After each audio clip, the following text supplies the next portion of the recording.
આપણે સૌ કોઈ જાણીએ છીએ કે તારીખ 22 જાન્યુઆરી 2024ના રોજ અયોધ્યા ખાતે ભગવાન શ્રી રામની મૂર્તિની પ્રાણ પ્રતિષ્ઠા થવા જઈ રહી છે। ત્યારે આપણા ભાવનગરના બે સાયકલિસ્ટ 1500 કિલોમીટરનું અંતર કાપી પહોંચશે અયોધ્યા।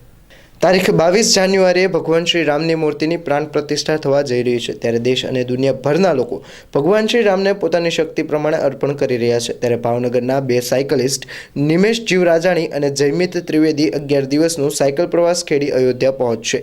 તારીખ 9/1/2024ને સવારે 11 કલાકે ભાવનગરના નીલમબાગ સર્કલથી 44 વર્ષીય નિમેશ જીવરાજાણી અને 24 વર્ષીય જયમિત ત્રિવેદી બંને સાયકલિસ્ટ 1500 કિલોમીટરનું અંતર કાપી સંતો મહંતો અને વડીલોના આશીર્વાદ લઈ ભગવાન શ્રી રામની જન્મભૂમિ અયોધ્યા જવા નીકળ્યા છે। 11 દિવસના આ પ્રવાસમાં બંને સાયકલિસ્ટ અંદાજિત 1500 કિલોમીટરનું અંતર કાપશે। ઉજ્જૈન, ગુના, શિવપુરી, રાંચી, કાનપુર, લખનૌ જઈ અયોધ્યા નગરી પહોંચશે।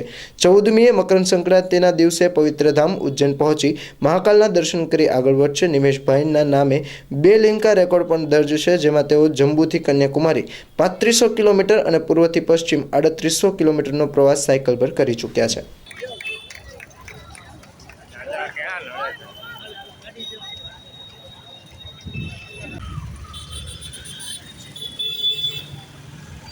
जय श्री राम।